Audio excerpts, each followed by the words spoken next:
Salut les amis, je suis Céleste.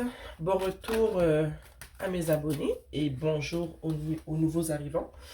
Comme je viens de le dire, je suis Céleste. Ici sur ma chaîne, je fais des séances de guidance générale intemporelle, toujours dans le but d'apporter de la clarté, de la guidance et de l'amour dans vos vies. Donc, j'espère que vous allez super bien aujourd'hui. Je prends le temps de vous rappeler que les guidances ici sont générales. Donc, il se pourrait que toute la guidance résonne avec la situation, comme il se pourrait que ce soit seulement quelques messages qui viennent te chercher. Ceci étant dit, hein, j'espère que vous passez tous une belle journée, ok? C'est parti pour une nouvelle séance de guidance générale intemporelle. Donc, comme d'habitude, je demande à la source créatrice de ce monde qui me guide et qui me protège de m'accompagner dans cette séance de guidance. Toujours dans le but d'apporter de la guidance, de la clarté et de l'amour dans vos vies.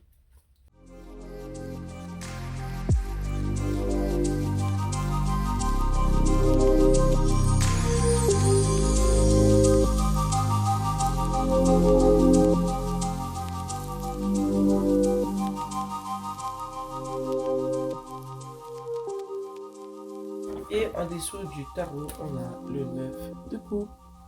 Vous me donnez quelques instants et je vous reviens. Bon, je suis de retour les amis. La première carte qui est sortie du tirage, c'est la cavalière de bâton. Ok. Puis, juste en dessous, on a le valet de bâton. Ce que j'ai envie de te dire, c'est que, ayant ces cartes-là, ben, pas côte à côte, mais une au-dessus de l'autre, en tout cas, vous comprenez ce que je veux dire, je sens qu'il y a une passion ou il y a une motivation en toi qui grandit de plus en plus, mais que malgré que cette passion, cette motivation-là, elle grandit, tu vis des hauts et des bas constants. Ok? Il y a quelque chose qui te freine dans... tu sais, des fois qu'on est tellement motivé à faire quelque chose qu'on en perd la motivation. Je sais pas comment l'expliquer. Tu veux tellement faire quelque chose, après tu as comme un pic d'énergie, tu le fais, tu te donnes à fond, et après tu es démotivé par quelque chose. Ok? Le 8 d'épée pour moi représente un peu ta démotivation. Il y a quelque chose qui fait que tu restes stagnante par rapport à la motivation que tu ressens pour cette chose en tant que telle. J'ai goût de savoir de quoi on parle. Ok, attends un instant. Qu'est-ce qui motive? Qu'est-ce qui vous motive comme ça et qui crée des up and down, des hauts et des bas comme ça chez vous? Qu'est-ce qui vous motive comme ça? De quoi on parle en tant que tel?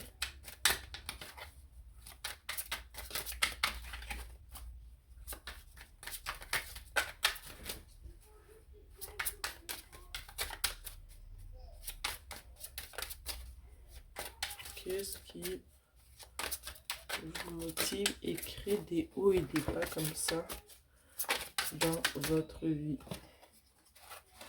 Oh, ok, je vois. Cette de coupe. Ici, ce qui crée les hauts et les bas en ce moment, c'est l'embarras du choix. Ok, peut-être qu'il y a beaucoup de choses qui te passionnent en ce moment, qu'il y a beaucoup de choses qui te motivent, tu voudrais faire beaucoup de choses en même temps.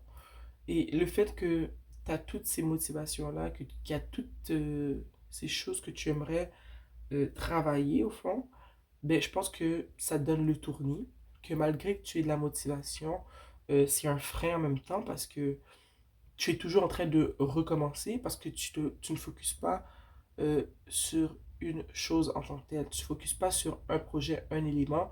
Tu essaies de tous les jongler en même temps. Puis je pense que ça crée un peu ta perte, si je peux me permettre. Ok? Donc, tu es comme prise euh, dans cette situation où est-ce que tu veux entreprendre trop de choses en même temps au lieu de te concentrer seulement sur une chose. Ok? Ici, on a le 3 de Pentacle. Ok? Puis moi, ce que j'ai ressenti avec le 3 de Pentacle, c'est que je pense que tu es une personne qui te compare beaucoup avec d'autres personnes. Je pense que tu te compares avec des personnes qui sont rendues plus loin que toi, des personnes qui font ce que tu fais depuis plus longtemps. Donc la comparaison en tant que telle, elle est un peu invalide parce que déjà là, c'est pas bien de se comparer avec les autres, on devrait se comparer avec l'ancienne version de notre propre personne. Mais ça, c'est se faire du mal de se comparer avec des gens qui sont meilleurs parce que ça fait 10 ans qu'ils font ce qu'ils font et que toi, je sais pas moi, tu as débuté il y a peut-être 6 mois ou 1 an de ça. Donc la comparaison, c'est sûr qu'elle va te faire du mal parce que à la base, vous n'êtes pas au même niveau, ok? C'est comme comparer un chien avec un chat, tu vois? Donc tu te compares avec des gens qui sont rendus beaucoup plus loin que toi, des gens qui sont beaucoup plus expérimentés, des gens qui ont plus d'expérience et ça te fait du mal. Et c'est un frein à ta créativité, j'ai envie de te dire, ok? Parce que je vois que la motivation, elle est là. On a le valet de bâton, on a la cavalière de bâton. Donc c'est une motivation qui est là et qui peut te servir à quelque chose. Mais si tu es là et que tu ne choisis pas spécifiquement ce que tu veux faire, tu te laisses tenter par plusieurs choses. Tu ne restes pas centré sur un seul de tes projets. Essaie d'en finaliser un seul avant de t'attaquer aux autres et d'arrêter de te comparer avec des personnes qui sont rendues plus loin que toi, qui ont plus d'expérience que toi, parce que ça fait que te bloquer, comme je l'ai dit, dans ta créativité, ok? J'ai envie de te dire que le fait que tu te compares avec des gens avec qui tu ne devrais pas te comparer, ça fait que souvent tu as envie de laisser tomber. Tu as envie de... C'est ça qui fait, je pense, que tu sautes de projet en projet. C'est le fait que tu n'arrêtes pas de te comparer avec d'autres personnes. Donc, en direct, tu entreprends des choses et que tu ne les finis jamais. Alors, c'est clair que ça crée un sentiment de désarroi chez toi et que tu te sens inutile, tu te sens incompétente, mais c'est pas le cas du tout. Tu n'es pas du tout incompétente. C'est vraiment le fait que tu ne te centres pas sur une chose, sur cette chose-là. Il faut que tu mettes ton énergie sur une seule chose à la fois. Peut-être que dans le futur, tu vas être plus apte à, excusez-moi, maîtriser plusieurs éléments en même temps. Mais chaque en tant que novice, en tant que débutant, c'est bien d'apprendre à faire une chose, d'exceller dans cette chose, ensuite d'accepter un nouveau projet, de s'y consacrer, et là après, ainsi de suite, après ça fait que tu es rendu à deux choses que tu maîtrises bien, après ça, après avoir maîtrisé les deux, tu peux en inclure une troisième, et là tu es rendu à trois choses que tu fais bien. Tu vois un peu ce que je veux dire? Il faut que tu arrêtes de te comparer, parce que sérieusement, ça te met vraiment dans une énergie ou est-ce que tu sens que tu vaux rien, mais je sens que c'est pas du tout le cas. C'est plus comment tu interprètes les choses, comment tu décides de prendre les choses en main. C'est ça qui est inefficace en fait. C'est ça qui est inefficace. Ok? Avec le 8 de Pentacle, moi, ce que ça me dit, c'est que tu vois, cette personne-là, elle est assise à son bureau. Ok? Elle travaille sur sa tablette ou son ordinateur. Elle est concentrée sur ses pentacles. Elle n'est pas concentrée sur plusieurs choses en même temps. Puis, ce qu'elle fait, c'est très simple, tu vois, elle est en train de tracer un pentacle. Ça a l'air simple, mais à force de se pratiquer à tracer ce pentacle, eh ben, elle va finir par exceller dans l'art de tracer des pentacles. Tu vois, ça vient d'appuyer ce que je disais un peu plus tôt. Et c'est justement en focusant sur comment elle trace son pentacle, ok, ben, qu'à la fin, elle va pouvoir récolter les bénéfices d'avoir tracé tous ses pentacles. Là, on parle de pentacles, mais tu vois un peu ce que je veux dire. C'est peu importe ce qu'on parle. Le fait de se concentrer sur le fait de, on va dire, d'avoir une bonne diction pendant qu'elle fait ses vidéos. Si tu es une personne qui fait des vidéos, et bien ça va faire en sorte que, et après toutes ces vidéos qu'elle aura fait, où est-ce que elle aura pris soin de bien articuler, bien parler, bien choisir ses mots, et bien ça va faire en sorte que sa communication va être impeccable. Elle pourra travailler sur quelque chose d'autre comme, je sais pas moi, comment éditer ses vidéos. Tu vois un peu? Le 9 de Pentacle, ici, c'est une personne qui peut enfin récolter les bénéfices du travail pour lequel elle a travaillé. On passe du 8 au 9. C'est une personne qui a mis la main à la pâte, qui s'est concentrée sur une seule chose. Et maintenant, parce qu'elle s'est concentrée sur une seule chose, ben, elle a pu maintenant voir cette chose se développer parce que toute son énergie a été concentrée seulement sur cette chose-là en tant que telle. Est-ce que tu vois un peu ce que je veux dire? Et parce qu'elle a justement, euh, elle s'est concentrée sur, on va dire, les champs de tomates. Tu vois les champs de tomates devant elle, derrière elle, je veux dire. Et bien maintenant, elle s'est dit, eh bien, je vais planter des carottes. Pourquoi pas planter des carottes si maintenant je maîtrise bien comment planter des tomates. J'ai compris que les tomates ont besoin d'un... J'ai oublié comment on appelle ça. Tu vois, le petit poteau noir, là, on appelle ça comment encore? Les plantes grimpantes qui ont besoin d'un appui, là. En tout cas, j'ai oublié le bon mot. Et bien, j'ai compris comment semer les graines. J'ai compris de ce qu'elles avaient besoin. Maintenant, j'ai plusieurs tomates. Je maîtrise la culture de la tomate. Maintenant, je veux cultiver des carottes, tu vois. Elle a dû maîtriser euh, les tomates pour maintenant pouvoir se permettre de mettre toute son attention sur un autre légume. Ici, on a la tour, ok? Et moi, la tour, pour moi, ce que ça me dit, c'est que tu dois vraiment... mais ça parle de changement drastique. Ça parle de mettre fin à une manière de faire qui est qui n'est plus bénéfique pour toi. Et je pense que ça fait appel justement à toi qui te compares à des personnes qui, qui ne sont pas de ton calibre. Donc ça te fait du mal. Donc tu abandonnes sans cesse tes projets. Et la tour pour moi, c'est justement de laisser derrière soi cette manière de faire, d'arrêter de se comparer avec les autres, ok? De se comparer seulement avec nous hier, nous avant-hier, nous il y a un an.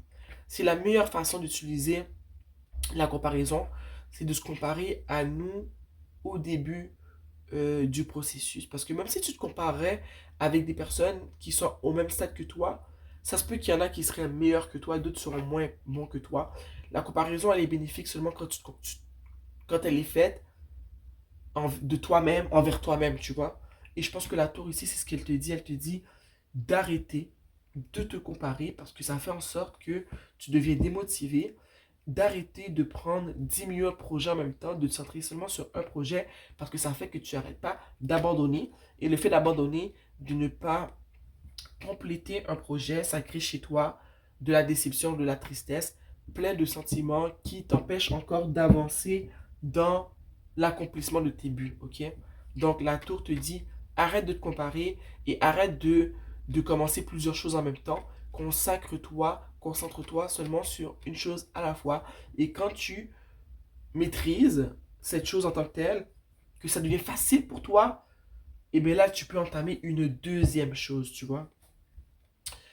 Ici, on a le 4 de Pentacle. Et le 4 de Pentacle, moi, ce que ça me dit, c'est que je pense que c'est important que tu valorises, je dirais, tes réussites. Des fois, des réussites qui sont petites ou sont au fond de grandes réussites. Comme elle qui a réussi à cultiver son champ de tomates. Quelqu'un pourrait dire, oh mon Dieu, c'est rien qu'un champ de tomates. Ouais, ben les tomates, c'est important. Ok? S'il y avait personne qui cultivait des tomates, on n'aurait pas de tomates. Moi, le 4 de Pentacle, ce que ça me dit, c'est que tu devrais prends le temps de donner plus d'importance à tes petites réussites parce que tu donnes trop d'importance à tes défaites. Justement, si tu te concentres sur une chose à la fois et que tu te félicites quand tu réussis cette chose-là, que tu la travailles, que tu arrives à la maîtriser, et bien c'est important à la fin aussi que tu te dises que regarde, je suis bon, je suis bonne à faire ceci, je suis bonne à faire cela, j'ai enfin réussi, que tu mettes de l'importance sur ça, que tu ne considères pas ces petites réussites-là comme des banalités. Tu vois un peu, parce que si tu donnes pas d'importance à ce que tu fais, qui va donner de l'importance à ce que tu fais? C'est ce que représente le cadre de Pentacle pour moi. C'est qu'on te demande d'accorder plus de respect à ce que tu fais, plus de respect, c'est vraiment ça, ok? Donc, si c'est quelque chose que tu fais qui devient payant, c'est gêne-toi pas pour mettre un prix sur ton service, un prix euh, qui en vaut la peine, quoi. Si tu as pris le temps de travailler et que tu t'es concentré sur cette chose-là pendant tout ce temps-là, pourquoi pas mettre un prix qui en vaut la peine aussi, tu vois ce que je veux dire? Ne sous-évalue pas ton potentiel. C'est ce que j'ai envie de te dire. Ici, on a la grande prêtresse. Et ce que ça me dit, moi, justement, le fait que c'est juste à côté du 4 de Pentacle et du 9 de Pentacle, c'est que je pense que tu sous-estimes beaucoup ton talent, ce que tu fais. Tu le sous-estimes beaucoup. Puis j'ai envie de te dire qu'à l'intérieur de toi, au plus profond de toi, euh, ce que tu fais a non seulement beaucoup d'importance, beaucoup de valeur, mais que c'est toi qui dois faire apparaître, c'est toi qui dois, au fond, je vais choisir les bons mots, c'est toi qui dois faire en sorte de montrer aux autres que ce que tu fais, ça a de la valeur. Si toi tu n'accordes pas de la valeur à ce que tu fais, eh bien les autres ne trouveront pas de la valeur dans ce que tu fais, ok? La grande prêtresse, ce qu'elle me dit, moi, c'est que tu devrais avoir confiance en toi, que ce que tu fais, il faut que tu le penses, mais il faut que tu crois que c'est important aussi. Je sais pas pourquoi ça me vient, mais j'ai envie de dire que si tu as envie de promouvoir ce que tu fais sur Internet, c'est une bonne idée. Ça va t'aider. J'ai aussi envie de dire de te faire confiance. Parce que si tu n'as pas confiance en toi, eh bien les autres, ils n'auront pas de confiance en ce que tu fais. Tu vois un peu ce que je veux dire?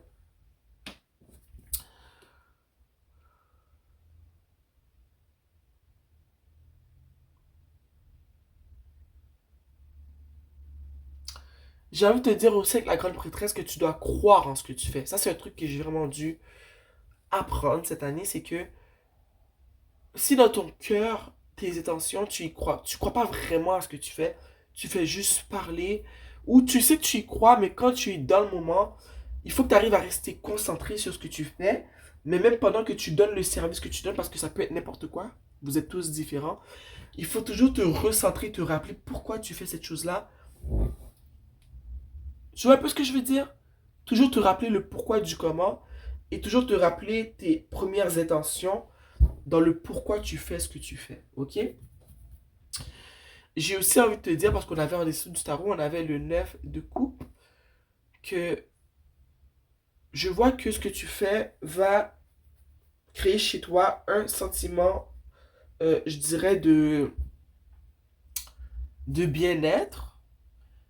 Je pense que ça va te rendre de plus en plus autonome, que en suivant les étapes que je t'ai conseillées plus tôt, comme je t'ai dit d'arrêter de te comparer avec les autres, de vraiment comparer juste avec qui tu étais au début du processus et qui tu es maintenant, justement en te concentrant seulement sur une chose à la fois, ça va te permettre de voir vraiment ton potentiel, de voir ce que tu es capable de faire.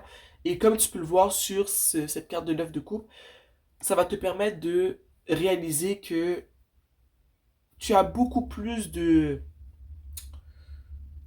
Ça va te permettre de comptabiliser tes victoires, en fait. Parce que quand tout était éparpillé comme au début dans le set de coupe, tu pouvais pas voir ce que tu réussissais puisque tu fais, ce que tu faisais de bien parce que tu n'arrêtais pas d'abandonner. Mais en suivant ce nouveau processus, en écoutant ici la tour, comme je t'ai dit, où est-ce que tu mets fin à cette ancienne manière de faire, d'utiliser la comparaison en abandonnant sans arrêt parce que tu mets trop de choses dans ta coupe, ça va te permettre de comptabiliser comment dire, j'allais dire conquêtes, mais c'est pas conquête le mot, c'est plus des réussites. C'est là que tu vas voir ce que tu fais de bien et que ça va te donner confiance en toi. Ça va te permettre d'avancer de plus belle, ok? On va sortir une carte de l'oracle de la prêtresse de la lumière.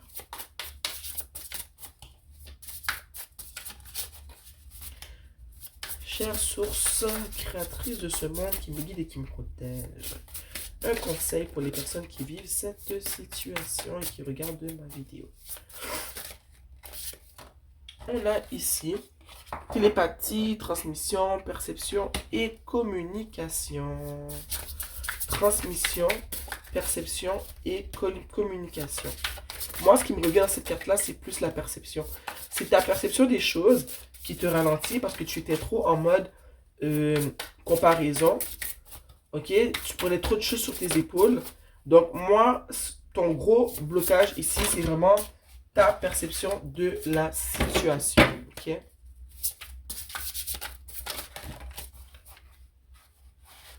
On a ici angélique, assistance angélique, guidance divine et un support, un support aimant, j'ai envie de dire. Puis, moi, ce que ça me dit, c'est qu'il y a des gens autour de toi qui pourraient peut-être t'aider dans cette situation, dans ce projet-là, ce serait peut-être important d'en parler avec des gens autour de toi que tu sais que, mais qui veulent ton bien, des gens qui sont là, qui ont toujours été là pour t'aider. Et on va clarifier angélique, assistance, divine guidance et support aimant. Moi, ce que ça me dit, c'est qu'il y a des gens autour de toi qui veulent peut-être t'aider, mais qui n'osent pas te proposer leur aide. Peut-être que toi aussi, tu devrais demander de l'aide. Encore le roi de coupe. Je viens de faire une guidance comme ça. Et quand j'ai clarifié justement la carte, c'est le roi de coupe qui est sorti.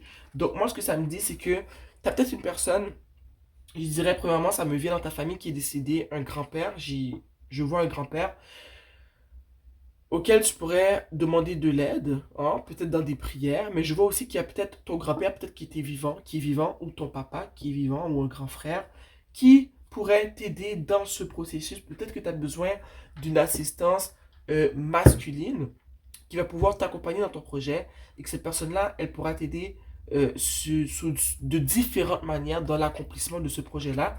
Mais que cette personne-là, il faudrait que tu lui demandes de l'aide. Et quand tu auras demandé de l'aide, tu vas voir que cette personne-là, ben, elle va se faire le plus grand plaisir du monde de t'aider. Ok? On va clarifier la carte de la télépathie, transmission, perception. J'ai dit que la perception de la situation était peut-être erronée. Ok? On va quand même clarifier la carte. Télépathie, transmission, perception, communication. On aimerait clarifier cette carte. Ici, on a justice. Ok? Et pour moi, c'est vraiment... Parce que pour moi, justice, c'est balance.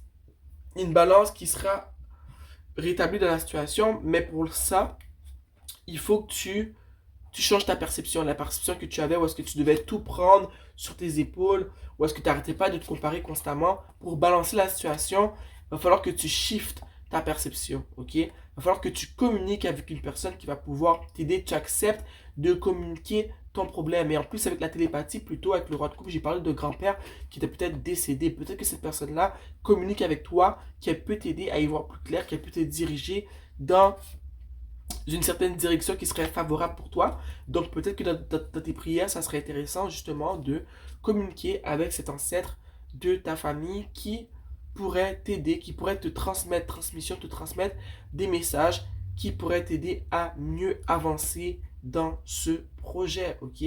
Ça ne coûte rien de faire une prière, de demander à un ancêtre qui te guide, de bien préciser. Tu t'adresses à un ancêtre qui te guide et qui te protège, ok? Comme ça, tu sais que la personne qui communiquera avec toi sera cette personne-là. Celle que tu as demandé, c'est celle qui te guide et qui te protège. Et que cette personne-là pourra t'apporter son assistance, sa guidance dans ce projet-là, tu vois.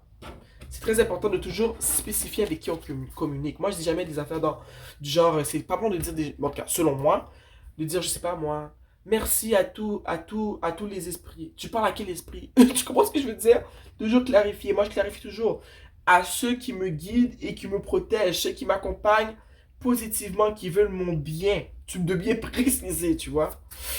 Donc, c'était tout pour la guidance d'aujourd'hui. J'espère que j'ai pu t'aider, t'apporter de l'aide dans ta situation, ok? Je te souhaite bonne chance, bonne continuation. Like la vidéo. Abonne-toi à ma chaîne, comme ça on peut se voir plus souvent. Et on se voit bientôt. Au revoir.